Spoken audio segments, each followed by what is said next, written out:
오늘 함께 묵상할 하나님의 말씀은 베드로전서 1장 3절부터 13절까지입니다. 우리 주 예수 그리스도의 아버지 하나님을 찬송하리로다. 그의 많으신 긍휼대로 예수 그리스도를 죽은 자 가운데서 부활하게 하심으로 말미암아 우리를 거듭나게 하사 산 소망이 있게 하시며, 우리는 지난주에 나는 누구입니까? 라는 제목으로 하나님의 은혜를 나누었었습니다. 베드로가 소아시아 북부 지방 여러 곳에 흩어져 있는 지체들에게 편지를 보내 권면하기 앞서 여러분들은 나는 이런 사람입니다 라고 말하며 소개해 주었던 두 가지 형용사를 우리는 살펴보았습니다. 나그네라는 것과 택하심을 받았다는 것이 그것이었죠. 나그네란 단지 생활 형편상 정착하지 못하고 살아가는 떠돌이라는 뜻이 아니라 주인을 바꾼 사람을 가리키는 것임을 살펴보았습니다. 주인을 바꾸어서 살아가는 사람. 그런데 그 주인을 바꾸는 것은 내 마음대로 바꿨나요? 택하심을 받았다 그랬습니다. 그렇게 하도록 택하심을 받았다고요. 내가 바꾸고 싶어 바꾼 것이 아니라 하나님의 은혜로 바꾸게 되었음을 우리는 살펴보았습니다. 나그네로 살아가도록 택하심을 받은 우리 그리스도인들. 어떻게 그렇게 됐나요? 하나님 아버지께서 미리 아심을 따라 성령의 거룩하게 하심으로 우리는 그렇게 되었습니다. 무엇을 위하여 우리를 택하셔서 나그네로 살게 하셨나요? 순종함과 예수 그리스도의 피 뿌림을 얻게 하기 위하여라고 말씀해 주셨습니다. 지난주 이 말씀을 가지고 설교를 드린 후에 그렇게 살았던 사람들로서 성경 속 인물들 중에 합당한 예를 찾아본다면 누구일까 고민을 하며 계속 살펴보던 중에 한 사람을 떠올렸어요. 그것도 여성입니다. 룻이라는 사람이죠.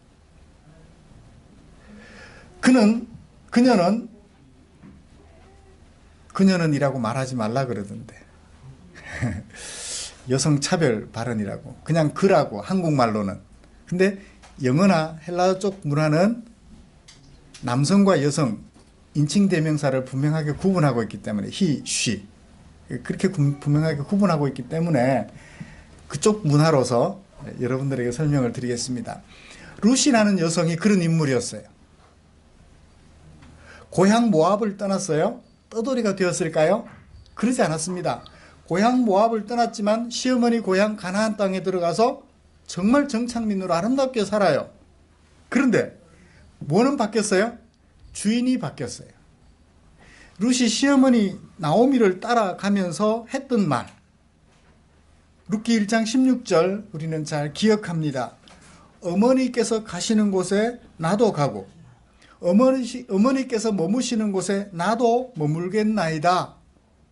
그렇게 말한 다음 어머니의 백성이 내 백성이 되고 어머니의 하나님이 나의 하나님이 되실 것입니다. 주인을 바꾼 거예요. 주인을 바꾸어서 어떻게 살았어요? 하나님의 백성으로 하나님께 순종하며 살았어요. 여러분, 아무 미래가 없는 시어머니와 자식 없이, 그것도 신랑 없이 혼자 살아간다는 게 쉽지 않은 결정이에요.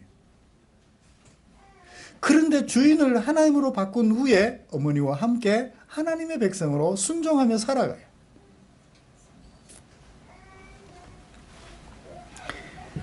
사랑하는 성도 여러분, 우리는 하나님의 택하심을 따라서 하나님을 주인으로 모시고 살아가는 나그네라는 사실을 한순간도 잊지 마십시오. 그렇게 우리가 나그네 되어 살아가는 것, 주인을 바꾸어 하나님을 주인으로 바꾸어서 나그네로 살아가는 그것 또한 내 의지가 아니라 하나님의 은혜였음을, 택하심, 미리 아심을 따라 우리를 택하신 하나님의 은혜였음을 꼭 기억하시기를 기대합니다. 그리고 주인으로 모신 하나님의 마음을 알아 그 뜻에 순종하며 살아가야 하는 나그네임을 한시도 잊지 마십시오. 이렇게 나그네로 택하심 받았음을 알고 하나님께 순종하여 살아가고자 하는 우리를 위하여 하나님께서는 당신의 마음을 이 고귀한 성경 속에 담아 주셨습니다. 오늘 우리는 그 말씀들 중에 사도 베드로가 하나님의 감동하심을 받고 하나님의 백성인 우리들에게 남겨준 권면들 중에 1장 3절부터 13절까지 말씀을 살펴보면서 베드로가 우리에게 담아 전해준 하나님의 마음, 우리 마음속에 옮겨 담기를 기대합니다. 오늘 우리는 살펴볼 그리고 함께 읽은 이 말씀이 어떻게 구성이 되어 있는지, 그래서 설교를 어떻게 진행해 갈 것인지를 먼저 여러분들에게 소개해 드리겠습니다. 3절부터 12절까지 하나의 주제를 다루고 있습니다. 3절을 보시면 우리 주 예수 그리스도의 하나님을 찬송할지로다, 하나님을 하고 목적격으로 번역해 두었습니다만, 하나님께서 우리를 위하여 행하신 일, 그것을 소개해 주고 있어요. 찬송받으실 하나님께서 라고 번역하는 것이 더 정확합니다.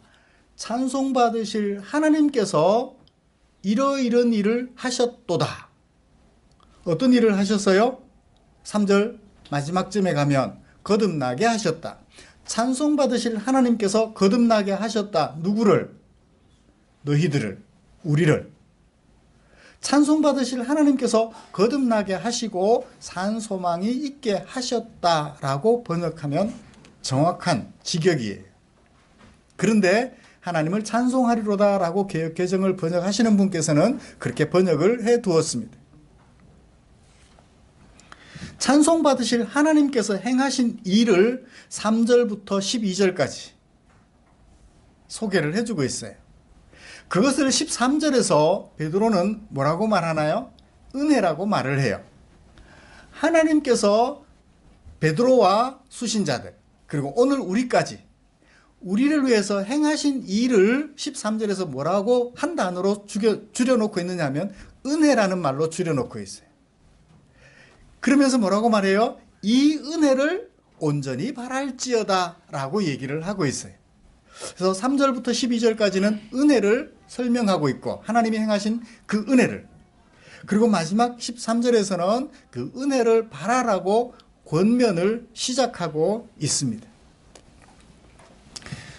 여러분, 바울 서신들을 비교해 보면 바울 서신들, 특히 로마서 같은 경우에 앞부분에서 뭘 소개해요? 지난해 로마서를 살펴봤으니까 세상 모든 사람들은 다 죄인인데 스스로 구원해낼 수 없는, 죄에서 스스로 구원할 수 없는 죄인인데, 그 죄인들을 위하여 하나님께서 누구를 보내셨다? 예수 그리스도를 보내셨다. 그 예수 그리스도를 통하여 우리에게 무슨 은혜를? 사죄의 은혜, 죄 속함의 은혜, 구원의 은혜를 베풀어 주셨다. 그걸 뭐라고요? 은혜라고 말을 했죠. 그리고 12장에 넘어가면서 그러므로 형제들아 내가 너희를 권하노니 너희 몸을 하나님이 기뻐하시는 거룩한 산제사로 드려라 라고 했었죠. 은혜를 말한 다음에 권면을 시작해요. 베드로도 그래요. 1장 3절부터 12절까지 말씀에서 하나님께서 우리들에게 베푸신 은혜를 먼저 말을 해요. 그리고 뭐해요? 그 은혜를 바탕으로 권면을 해요. 올해 안에 야고보서도 하게 될 텐데, 이 야고보서를 보면 야고보는 앞에 은혜를 전혀 소개하지 않아요. 하나님께서 이러이러한 일을 행하셨다라는 얘기를 전혀 안 해요. 그냥 1절에서 흩어진 자들에게 내가 편지한다, 흩어진 12지파에게 편지한다 해놓고서는 바로 권면을 시작해요. 시험 얘기를 하면서 시험을 기뻐하라라고 얘기를 한다고요.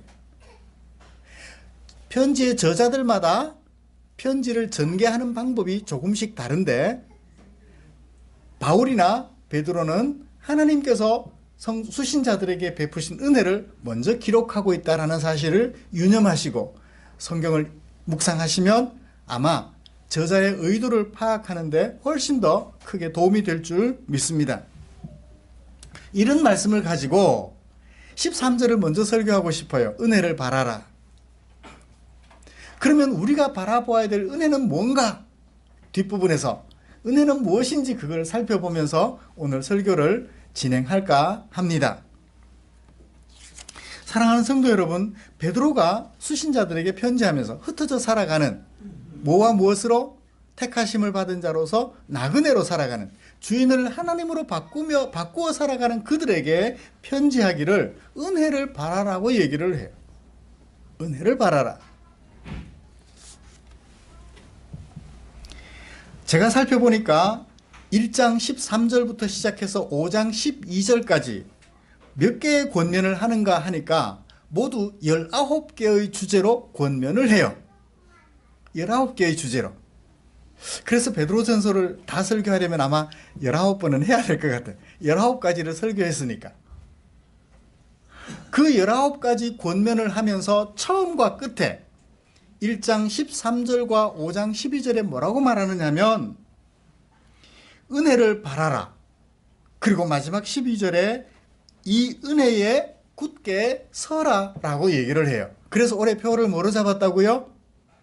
은혜를 바라는 교회, 은혜 위에 서는 교회라고. 그렇게 한 해 동안 우리가 표를 삼게 되었던 배경을 지난주에 말씀을 드렸습니다. 은혜 위에 서라. 다시 한 번 더 정리하고 넘어가죠. 누가 이런 권면을 하고 있다고요? 베드로가 이런 권면을 하고 있다고요. 수신자들에게. 오늘 우리에게도 동일하게 권면하고 있습니다. 은혜를 온전히 바랄지어다.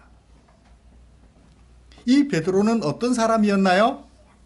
예수님과 함께 다니는 동안 예수님께서 말씀하실 때마다 많이 잘난 척 했어요. 그죠? 너희들은 나를 누구로 하느냐? 베드로가 선뜻 대답합니다. 주는 그리스도시요 살아계신 하나님의 아들이십니다. 예수님께서 칭찬을 해요. 시몬아, 이것을 네가 한 것이 아니라 너에게 알게 하신 이가 있다 라고 얘기를 하면서 베드로를 칭찬합니다.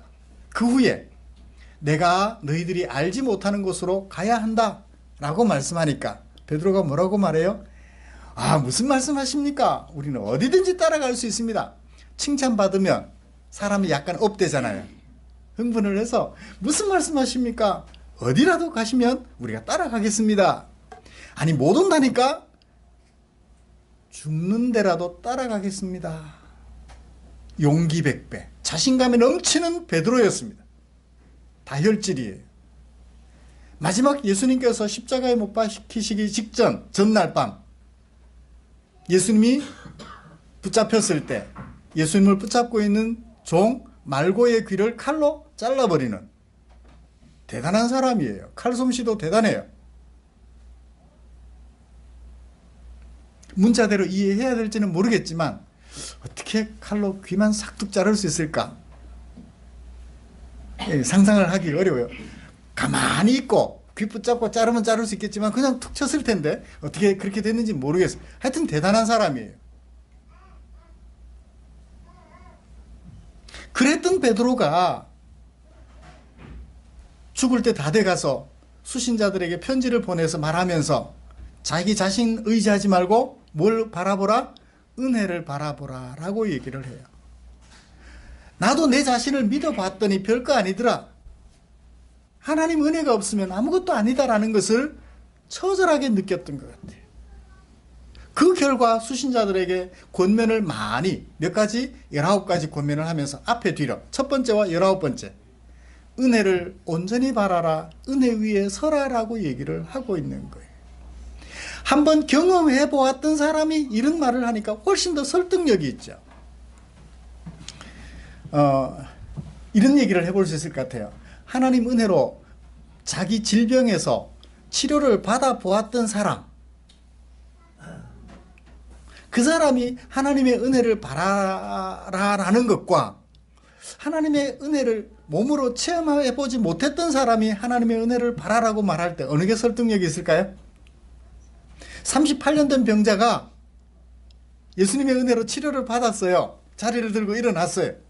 그 사람이 여러분 예수를 만나십시오, 예수님께로 나가십시오 라고 말하는 것과 그러지 못한 사람이 예수님께로 나가시오 라고 했을 때 누구의 말이 더 설득력이 있을까요? 그렇죠. 경험했던 그 사람. 물론 이 신비적인 것을 체험하고 경험했던 그것만 경험은 아닙니다. 베드로의 동생 안드레가 내가 예수님을 만났어요, 내가 메시아를 만났어요, 형님 갑시다 라고 말을 했을 때 베드로가 얼른 달려가잖아요. 안드레가 병 고치는 신비한 체험을 했나요? 없어요. 그런데 그동안 고대하던 메시아를 대화를 통해서 발견하게 된 거예요. 그때 형을 찾아가서 얼른 내가 메시아를 만났습니다, 갑시다 소개를 해줄 수 있었죠. 신비한 체험은요, 제가 경험해 본 적 3년을 못 가요.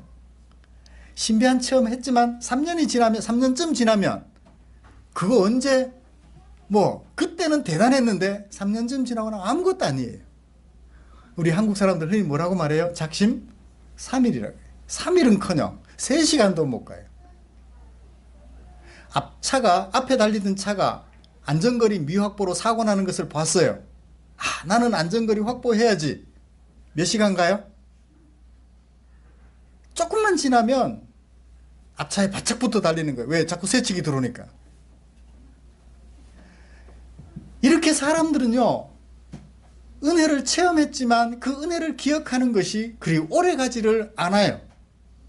어떻든 간 베드로가 그런 은혜를 체험하고 나서 내 자신을 신뢰했던 것이 별 의미가 없다라는 것을 체험하고 나서 하나님의 은혜를 바라라고 말을 했을 때 훨씬 더 우리에게 어떻든 간 그게 신비한 것이든지 아니든지 간에 하나님의 은혜를 체험하고 나서 그 은혜를 바라보는 것만이 유일하게 나를 살릴 수 있는 길이다라는 것을 알고 수신자들에게 권면해 주는 거예요. 베드로가 아는 사람들에게 이 편지를 썼을까요? 자기를 모르는 사람들에게 편지를 썼을까요? 아는 사람들에게. 자기가 한 걸음이라도 발자국을 그곳에 떼어놓았고 그곳에서 한 번이라도 보았던 사람들에게 편지를 썼어요. 그래서 로마서나 사도 바울이 쓴 서신들이나 베드로서는 공동서신이라고 말하지 않습니다. 그 지역에서 한 번이라도 발걸음을 해서 얼굴을 대면해 보았던 사람들이에요. 일반 서신이에요.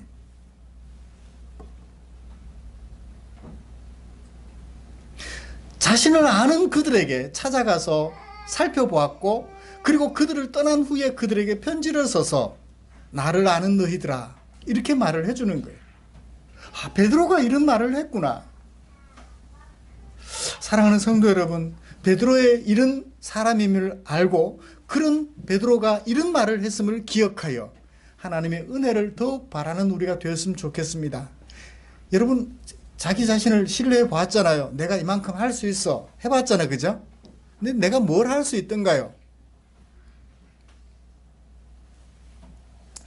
3.1절 100주년을 맞아서 올해 대대적으로 행사를 한대요.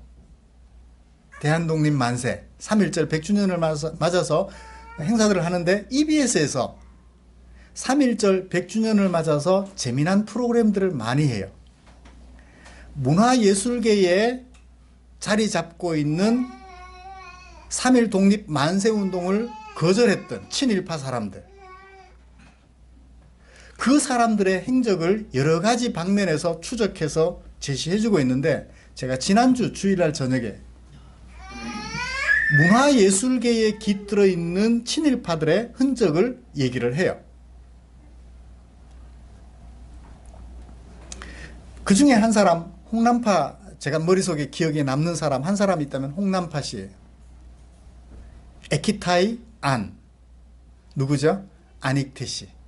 애국가를 만든 안익태 씨.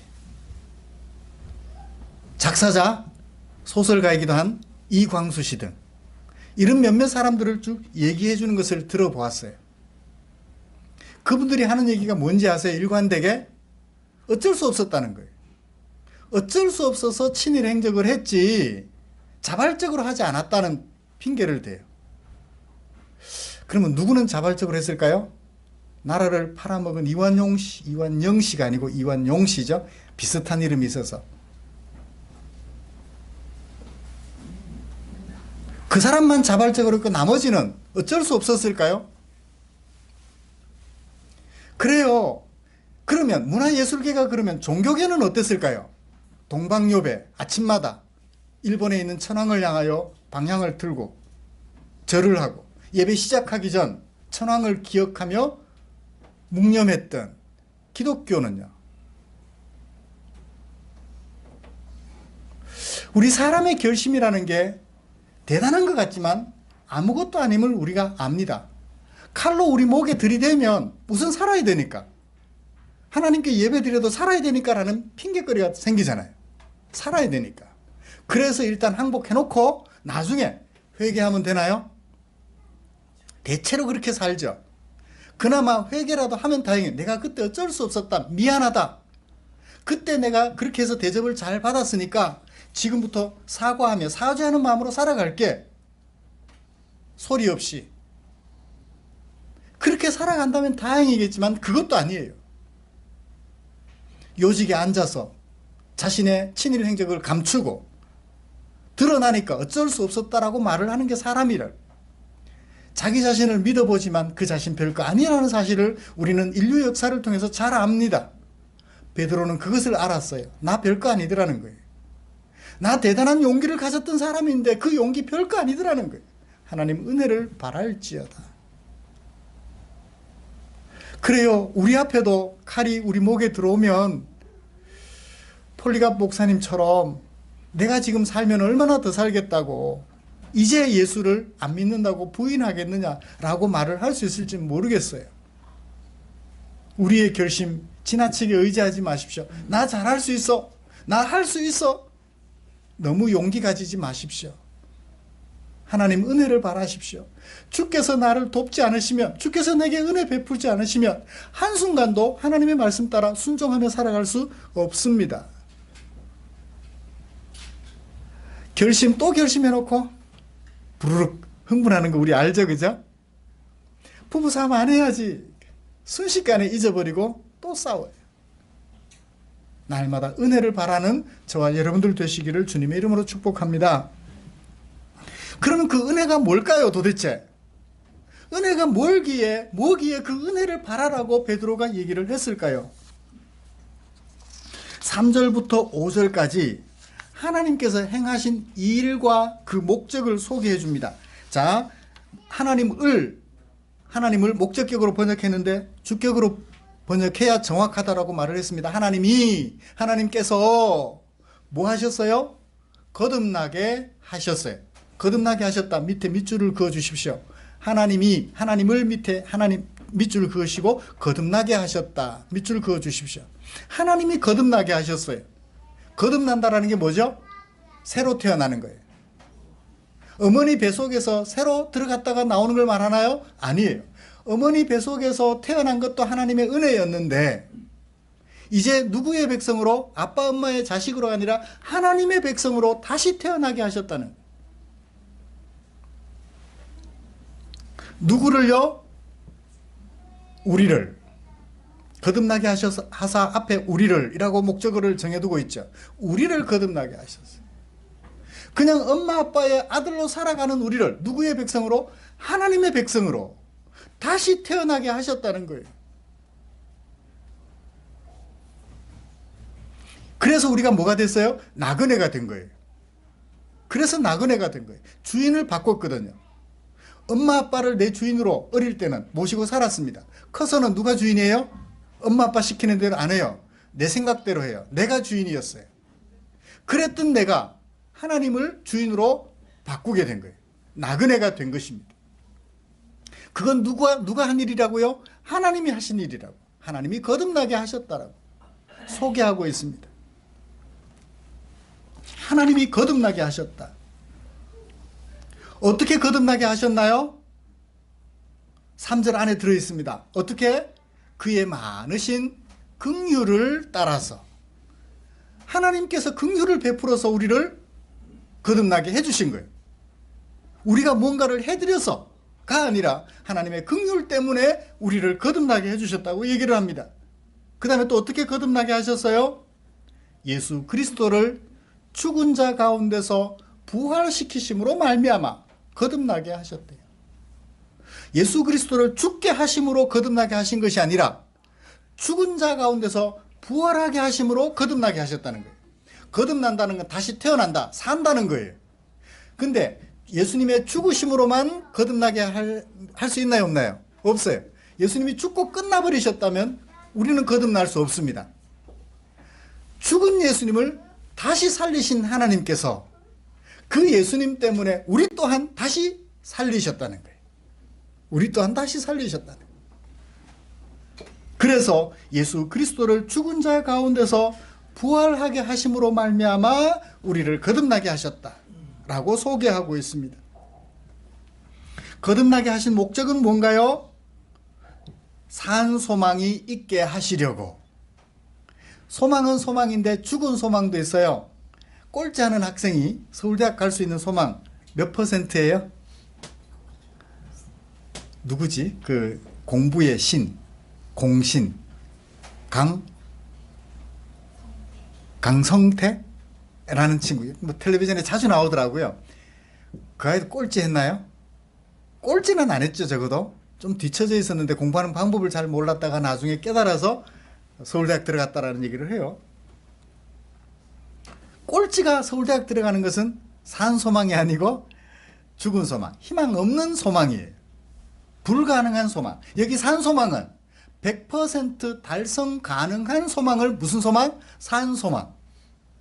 우리로 하여금 산 소망 있게 하시려고 하나님께서 우리를 뭐 하셨다? 거듭나게 하셨다는 거예요.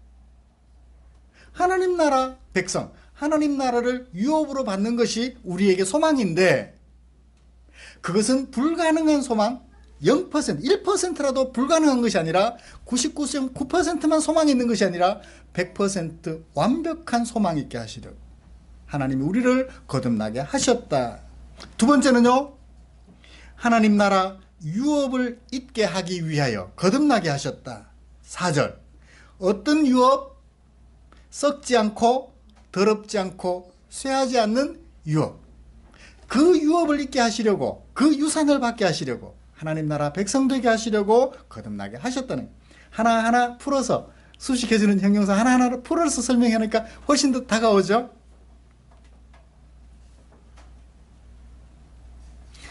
그 유업을 잊게 하시는데 그 유업은 누가 간직해 두신 것이에요? 하나님께서 고이고이 간직해 두신 거예요.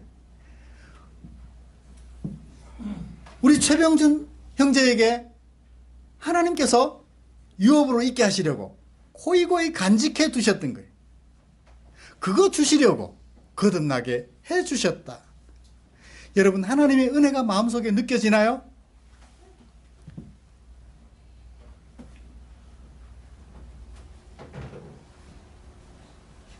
또 어떤 유업인가요? 5절에 하나님이 보호를 받고 있는, 하나님의 보호를 받고 있는 유업, 그 유업을 받게 하시려고 거듭나게 하셨다고 소개해주고 있습니다.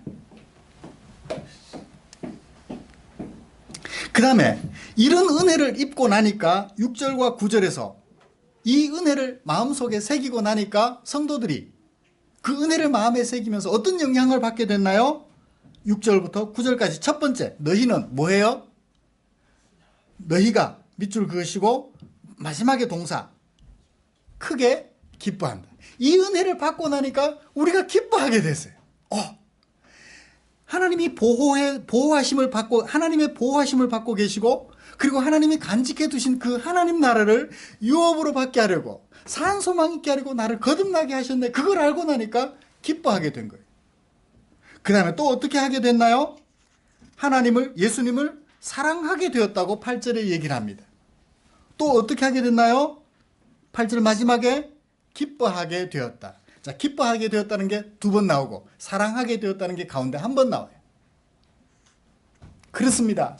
이런 은혜를 받고 나니까 우리가 기뻐하게 되었고 예수님을 사랑하게 되었으며 이 자리에 나와서 뭐 하고 있어요? 예배 드리게 된 거예요.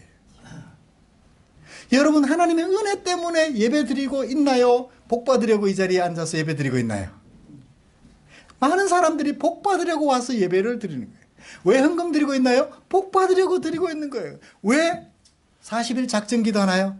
딸 좋은데 시집가게 하려고. 이 은혜가 나를 사로잡아서 기뻐하게 되었고, 이 은혜가 나를 사로잡아서 사랑하게 되어서 하나님 앞에 나와서 예배를 드려야 하는데, 그러니까 그 은혜가 성도들에게 안 새겨진 거예요. 받을 복이 머릿속에 더 크게 자리 잡고 있죠.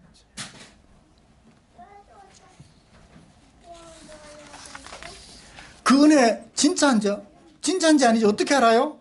10절 12절 이 은혜는 진짜다라는 것을 밝혀줍니다. 이 구원에 대하여 설명해요.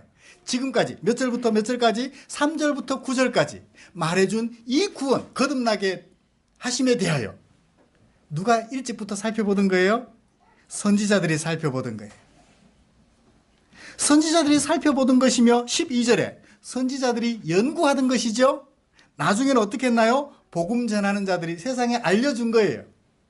선지자들이 연구했으며 복음 전하는 자들이 알려준 이 구원은 누가 그들에게 알려준 거예요? 11절 그리스도의 영이, 그리스도의 영 누가? 성령께서 연구하는 선지자들에게, 전하는 복음 전하는 자들에게 알려준 거예요. 사람이 알려준 것이 아니라 그리스도의 영, 우리를 구원하는 매체로서 역할을 해주셨던 예수님의 영, 성령께서 구원을 연구하는 선지자들에게 일찍 알려줬고 마침내 이루어져서 복음 전하는 자들이 우리에게까지 알려준 이 구원, 역사성 있는 구원이다. 하나님께서 알려주신 너무나도 확실한 구원이다 라고 베드로가 소개해주고 있어요. 처음에는 이 구원을 잘 몰랐어요. 나라가 독립되는 거 그 정도로 생각을 했죠. 부자 되는 거, 건강하게 되는 거 생각했겠죠. 독립국가 이스라엘, 독립국가 만드는 것 정도로 생각을 했는데 나중에 예수님이 죽음 가운데서 부활하신 것 보고 나서, 부활당하신 것을 보고 나서 아, 우리의 구원은 이스라엘이 독립국가 되는 게 아니구나. 하나님께서 왕이 되시는 나라, 그것에 이르는 것이구나 하는 것을 알게 되었다. 이 구원을 가리켜 뭐라고 말해요? 베드로가 은혜라고 말을 하는 거예요. 말씀을 마치겠습니다. 사랑하는 성도 여러분, 우리나라를 일본에서 식민 통치에서 해방시켜주는 그게 은혜가 아니에요. 물론 식민 통치하는 놈들이 나쁜 놈들이죠. 어떻게 남의 나라를 힘으로 억압하고, 하나님께서 말씀하시는 그 은혜는 고작 독립국가 만들어주는 것 차원을 뛰어넘는다고요. 하나님이 왕이 되시는 아름다운 나라, 너를 위하여 꿈을 꾸고 너의 행복을 위하여 내 삶을 도모하는 아름다운 나라, 하나님의 보호하심을 받고 하나님께서 고이고이 간직해 두셨다가 우리에게 주려 하셨던 바로 그 나라, 그거를 우리가 얻게 될 은혜인 거예요. 이 은혜를 마음속 깊이 새기시기를 기대합니다. 우리나라가 일본 식민지에서 통치해서 해방받은 것도 하나님의 큰 은혜임에는 틀림이 없습니다. 힘이 지배하는 세상이 아니라는 것을 보여준 산 증거니까요. 그렇지만 그것을 뛰어넘어서 하나님이 통치하시는 아름다운 세상, 그것을 우리에게 주시기 위하여 예수님을 이 땅에 보내신 참 은혜, 그것을 마음에 새겨서 은혜를 바라보고 살아가는 우리가 되었으면 좋겠어요. 내가 하나님 나라를 쟁취해 보고자 하지만 쟁취할 수가 없습니다.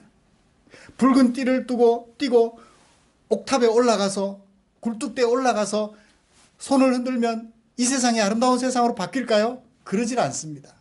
하나님의 은혜로 바뀔 수 있음을 마음속 깊이 새기십시오. 그래서 너를 위하여 오늘도 주님의 뜻을 좇아 순종하고 또 순종하는 저와 여러분들 되시기를 주님의 이름으로 축복합니다. 기도하겠습니다. 하나님 아버지, 고맙습니다. 우리를 사랑해 주신 그 당신의 사랑, 베드로는 은혜라고 말을 했는데 그 은혜를 바라봅니다. 그 은혜가 얼마나 크고 얼마나 확실한지 우리 마음속에 새기고 또 새겨봅니다. 하나님 아버지, 날마다 이 은혜를 온전히 바라며 그 은혜를 따라서 내가 할 수 있는 대로 최선을 다하여 내 의지를 발휘하여서 하나님께 순종 또 순종하며 인생의 걸음을 걸어가는 당신의 종들 되게 해 주시옵소서. 예수님의 이름으로 기도드리옵나이다. 아멘.